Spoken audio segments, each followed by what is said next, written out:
ప్రతిదినము దేవుని సన్నిధిలో ఆయన కృపావార్త కొరకు ఎదురు చూస్తున్న ఆత్మీయులారా, నేటి వాగ్దానంగా పరిమళ ధూపముగా నేను మిమ్మల్ని అంగీకరించేదనని ప్రభువు అంటున్నాడు.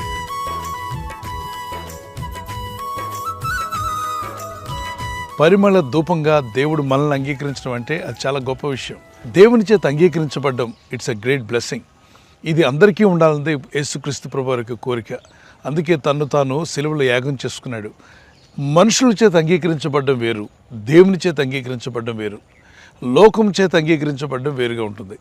లోకం ఎవరిని అంగీకరిస్తుంది? పేరు గడించిన వారిని, పేరు ప్రఖ్యాతులు, ధనఘనతలు కలిగిన వారిని, అందచందాలు కలిగిన వారిని లోకం అంగీకరిస్తుంది.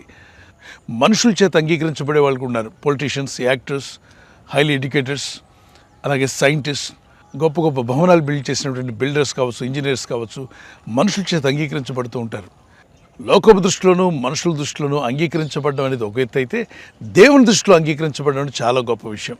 పరిమళ ధూపంగా నేను మిమ్మల్ని అంగీకరించేదను.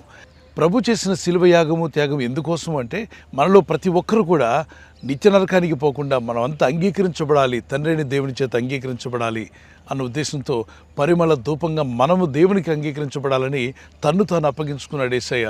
ఏ పాపం ఎరుగని క్రీస్తు ప్రభు నీ కొరకు, నా కొరకు, నీ స్థానంలో, నా స్థానంలో, మానవులందరి కొరకు ఆయన శిలువలో వేలాడబడి తన సర్వాన్ని అర్పించాడు. అంటే ఆయన చేసిన త్యాగము మన జీవితాలకు ఎంతో ధన్యత, ఆశీర్వాదం కల్పించేలా ప్రభు చేశాడు. ఆయన విశ్వాసం నుంచి రక్షింపబడిన వారు ఈ విషయాన్ని మర్చిపోకండి.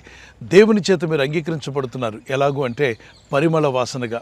లోకంలో ఉన్న మనుషుల చేత అంగీకరించబడితే కొన్ని ప్రయోజనాలు ఉంటాయి. వారు కొంత సాయం చేయగలరు, కొన్ని మేలులు మీకు దొరకవచ్చు. కానీ సృష్టికర్తని దేవుని చేత మీరు అంగీకరించబడితే ఇహమందు పరమందు కూడా ఆయన కృపతో దేవుడు మిమ్మల్ని నడిపిస్తాడు.